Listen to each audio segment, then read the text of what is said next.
Hello, everyone, and welcome to today's presentation on DEIB, how to navigate the difficult conversations. I am James Francis. I will be leading today's discussion. A little bit of background about myself and how we've gotten here today. I've been a member of Balancing Life's Issues team over a decade now, for nearly 12 years, and I've been a trainer, I've been an account manager, and believe it or not, the correspondence with my boss, Wendy Wallner. Over the years, we've had many difficult conversations and discussions. And in time between those initial discussions and then me being a trainer and the questions and concerns asked by group members, it just made all the sense in the world to formulate this topic. It's so important as we're discussing how to navigate difficult conversations in DEI&B in and out of the workplace. This should be viewed as an overall lifestyle, discussion, not just the lens of the workplace. We're in a space now with our careers and our lives, they're more intertwined than ever, right? They're certainly more intertwined than ever. So discussing these difficult conversations, our agenda today, why you may feel uncomfortable. I want to start by saying that is okay. That is a perfectly normal feeling when having these difficult conversations. We're going to challenge ourselves and each other. We're going to not only examine our past and our history, but our internal shift and the willingness to do so, right? The willingness to change our own minds, our own views and perspectives. The tools to not only begin the conversation, but to maintain the conversation. This should not be a one-time, one-day event. It should be a continuous discussion, and we'll go into that as well. Critical thinking through dialogue, and that's exactly what we need. I have a question for you all to ask yourselves. Have anyone that's listening to me actually had difficulty leading these discussions with all the topics below?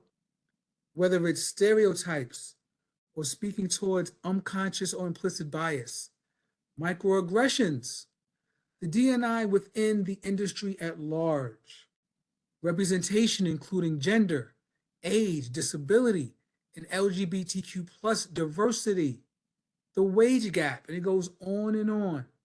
Think about that. Ask yourself, has it ever been a challenge with you leading these with your colleagues, with your friend, with your team? Maybe so, right? Certainly maybe so, and there's many reasons for this. There's many barriers that serve that not only we kind of bring up for ourselves, but everyone else has at the same time. And the first one's very important. And this leads from historical context, the facts, right? American history, world history. And when we speak towards DEI&B, there's a letter that's missing. It's been introduced recently, and that is the J. And the J is one for justice. For justice. And that leads to the historical content that we're speaking about. And I know, so for myself, my mother was from the rural South, and as was her mom. And I remember as a child listening to the stories they told and things that they shared with me, like my mother not being able to walk down certain streets or be in certain areas at all as a child, different bathrooms, sitting in the back of the bus. And then we used to always speak about the civil rights movement, just being civil, civility, as if that was enough, right? Civility is simply just treat me as a human being. I remember my grandmother used to say, "Dear, I just wanted to get home." That is my historical context from my family. The oppression and the discrimination that, led me to ideals that I have today. So while I speak about the historical context and the why, now I have my own children, but the stories I'm sharing with them are vastly different, right? So we're continuously moving the needle. So historical context and the J of justice, it is important, right? It certainly is important. You may not want to offend anyone, This is very, very common. I don't know what to say. I don't know how to say it. Just lead with open honesty, saying, you know what? I certainly do not want to offend you, but I'm just curious. I have a question. May I ask you the question? Can we have the conversation? Lead with that. So even if what you may say may be offensive, the person at that time may have a better understanding, right? Because to me, once we exchange knowledge and information, knowledge stifles ignorance. Knowledge stifles ignorance. So the fear of offending someone is absolutely common, but it's how you lead into the question, into the conversation, right? Unconscious bias. Most of us have them. We certainly do. You know, we see certain things or we've heard certain things in our lives from very influential people, our loved ones, and we may have formed an unconscious bias against a person, a group, a thing, certain locations, certain locations. I was told one time by the client that, so I'm a native here in New York City, native New Yorker. I was told by a client that said, James, you're not from New York. You're not from the Bronx. You're not from there. And I knew they weren't trying to be offensive.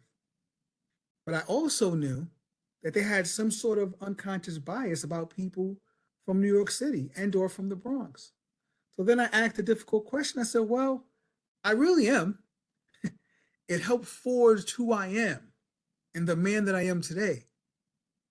But what did you think a person from from New York City would sound like or act like or react? Then they circle back and realize, oh my goodness, it could have come across as insulting. So unconscious bias. And it's not all of these things we're speaking about, it's not always based on intent. It's not based on intent, but we must take the impact into consideration. And that's important.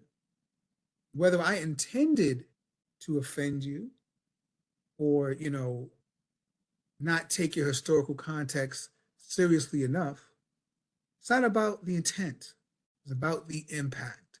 And once we know that we've impacted someone in a certain way, that's where we should put our guards down. Say, hey, you know what, James? I took that, I meant that a different way. But let's certainly have this discussion about it. That's a win. That is a win. Another reason that can be a barrier is the power dynamics. The power dynamics, and that's important because it may affect how we communicate with each other, right? It may certainly affect that. So that's really something that should be taken into play. But create that space of psychological safety. Whether you're a leader, whether you're, a new employee, a new person to the group, where everyone is able to speak up and share their experiences without having that sense and that feeling like, someone above me, they're not going to take this the right way or they're going to view me a certain way. Create that space. Cultural competency gaps.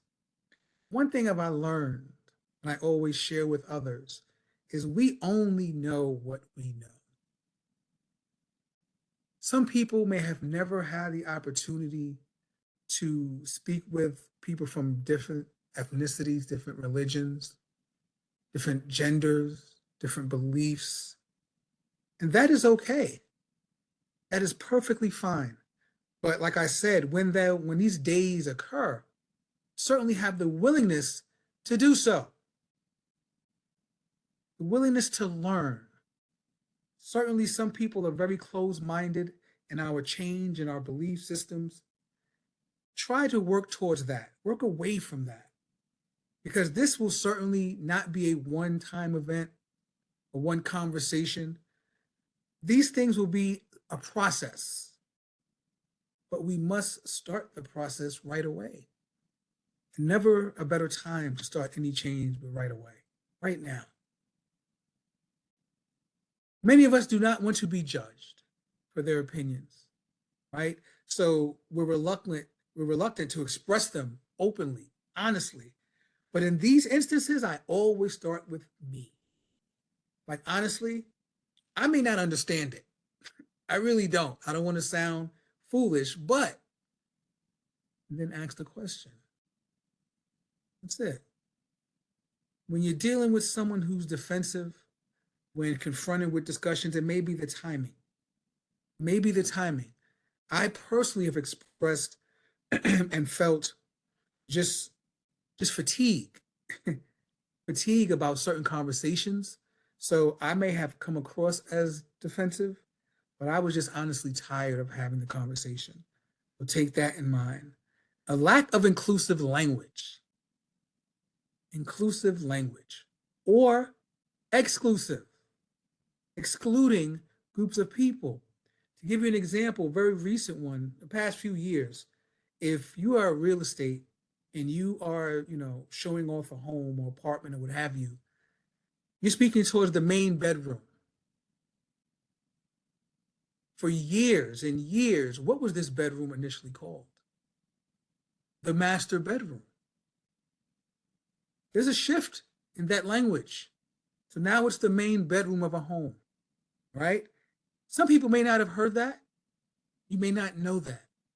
So take those things into account. It may be intense, depending on the topic, depending on the person, depending on the situation. So be aware of that. I'm not having these discussions openly in a meeting or in an elevator bank or, on an open room floor, because things may get emotional and may be intense. Retaliation, negative consequences. I've been there where I said, you know what, James, I'm just not going to say anything. I'm just not going to say anything until I did.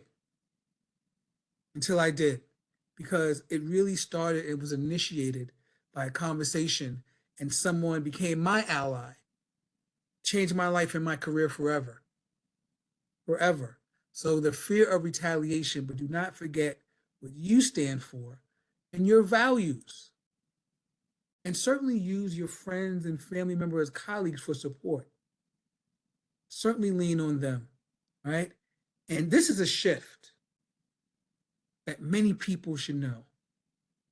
It's important that you go from, you know what, James, I get that. I understand. I've spoken to people about that already. I understand how that goes. I know how you feel. That shift to help me understand. I've certainly heard this before from other people, but I've never heard your perspective on it. Never had your ideas and your perspective. That's very, very different. It comes across differently. It just sounds different. So I understand. To help me understand a bit further, help me understand what you mean. That is a shift. Certainly a shift in perspective and a shift how to introduce and continue these conversations, right? Creating a safe space, simply getting to know the person. Informal conversation, right? Informal conversation. It doesn't have to be so rigid, so intense. And you can start with a simple hello, a simple smile to a person that may not be in your group, may not be in your workspace. To start the conversation, to start a relationship, all right? Because when these more difficult times come, you're going to be possibly uncomfortable. And that is okay. That's where the learning is fostered and created. In that zone in which we are simply not comfortable with the conversation, but we're learning from one another. Because when we know everything, how much are we learning? But being a bit more uncomfortable and hopefully, letting each other's guard down, it allows us to shift in mindset and perspective. In mindset and perspective.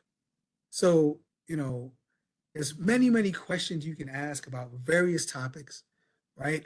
And, just ask someone, hey, have you ever attended, excuse me, have you ever attended any type of class in regards, have you ever spoken to anyone else about these things? right? So have you ever experienced being stereotyped? Not only negative, positive as well. Positive as well. Tell me about your mentors, those whom in which you're connected with, experiences that you're really grateful for that change your ideas and change your mind and really shaped you forever. So I have plenty of them, plenty of mentors in various warps of life that you would never believe. You would really would not believe. This is a tense one.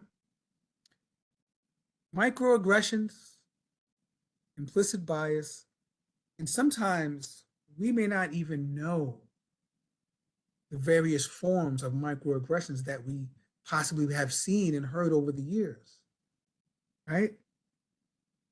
Can I touch your hair? After a few words, oh my goodness, you speak so well. No, where are you really from?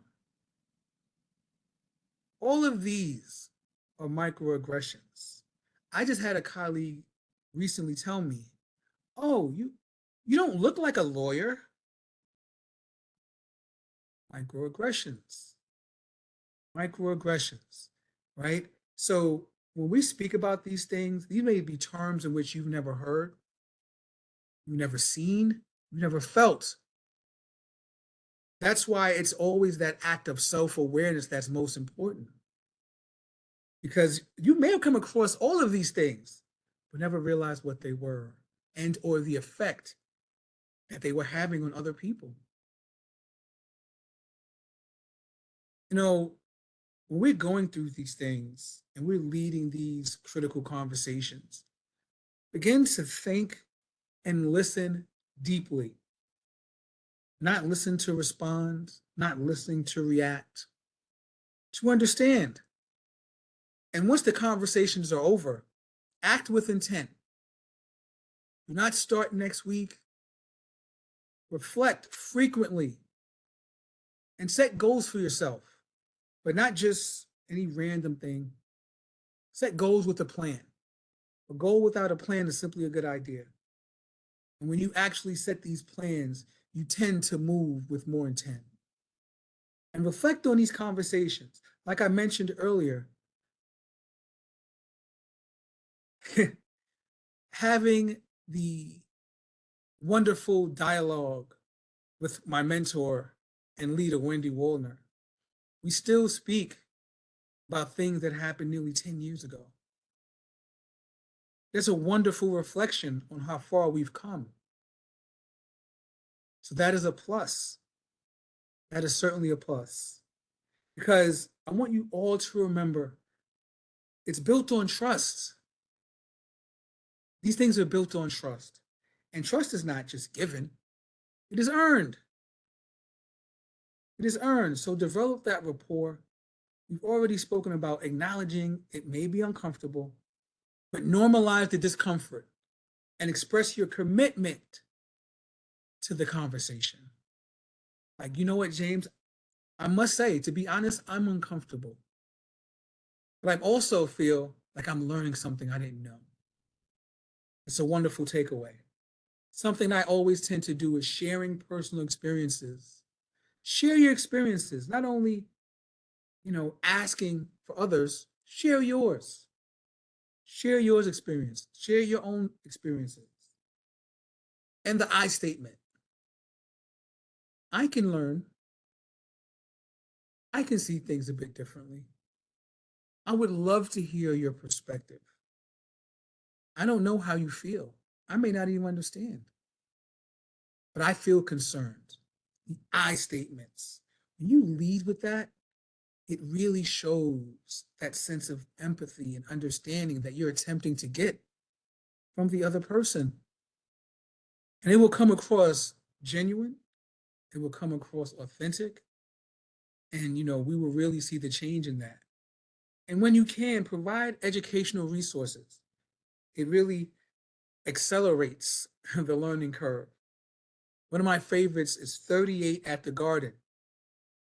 This is about a former NBA basketball player, goodness, 12 years now. He played in the New York Knicks, Jeremy Lin.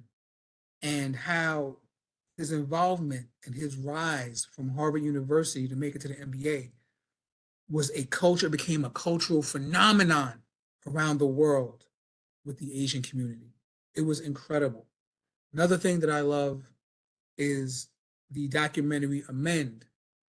It's led by Will Smith, and it goes into American history, American history, and the origins to where we are today.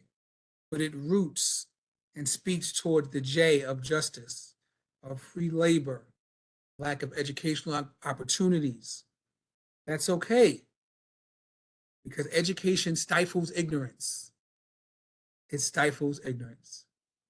With that, thank you so much for joining me today and listening. And coming up next month, we have the wonderful, wonderful Ra Cologne. And here she is. Greetings, everyone. My name is Ra Kalan, and I am excited to be your facilitator for March 29th session, Leadership for Women. I have a background in emotional intelligence, a master's in clinical counseling, and one of my absolute favorite things to talk about is pouring into women and the impact that women, once poured into, can make for us in our society, both personally and professionally. So some of the things that I need you to be getting geared up for in this conversation on the 29th is recognizing the trends of how women have been growing, doing triumphant things throughout history. We're going to be acknowledging how there's the first time ever that women are in charge of 10% of the Fortune 500 companies. 53 women in charge. We need to start to unpack exactly how did we get to this place and where do we want to go from here. So if this is a conversation that you know you've been needing to have, there's absolutely no reason for you to not be present with us on March 29th. We will see you there.